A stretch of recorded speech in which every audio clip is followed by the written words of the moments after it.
क्या कॉम्प्रोमाइज़ के बेसिस पर किसी भी एफआईआर को पार्शियली क्वैश करवाया जा सकता है? तो इसका जवाब है हाँ, ये बिल्कुल संभव है।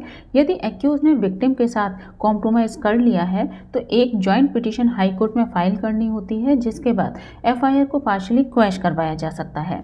इससे रिलेटेड और लीगल प्रोविजंस को समझते हैं, जिसमें सबसे पहले आता है बीएनएसएस का सेक्शन 528, जो कि प्रीवियसली ये सेक्शन 482 ऑफ सीआरपीसी था, जिसमें कि हाई कोर्ट के पास इस सेक्शन के तहत इनहेरेंट पावर होती है कि एंड ऑफ द जस्टिस के लिए वो किसी भी एफआईआर को पार्शियली क्वैश कर सकते हैं जिसमें कि विक्टिम और एक्यूज के बीच में कॉम्प्रोमाइज़ हो चुका हो और मैटर सिविल, मैट्रिमोनियल या प्रॉपर्टी रिलेटेड हो।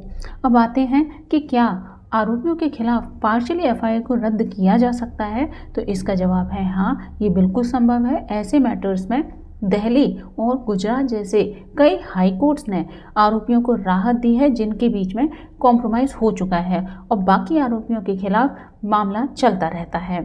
अब आते हैं इस पर सुप्रीम कोर्ट का रुख क्या है। तो Puneet Kumar versus state of Haryana 2026 के केस में सुप्रीम कोर्ट ने ये कहा है कि टुकड़ों में समझौता, जिसे पाइसीमियल कॉम्प्रोमाइज़ भी कहा जाता है, ये प्रश्न विचार करने योग्य है। तब तक के लिए ऐसे मामलों में आरोपियों को ट्रायल से राहत दी गई है। अब आते हैं कि किन मैटर्स में कॉम्प्रोमाइज़ मान्य होगा।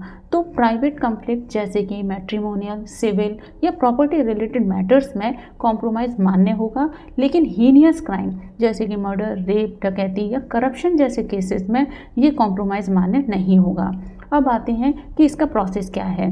तो विक्टिम और एक्यूज को जॉइंट पिटीशन हाई कोर्ट में फाइल करनी होती है। दूसरा, इसमें सेटलमेंट, जिसमें कि विक्टिम को कोर्ट में ये उपस्थित होकर बयान देना होता है कि ये कॉम्प्रोमाइज़ उसने किसी दबाव में नहीं किया है।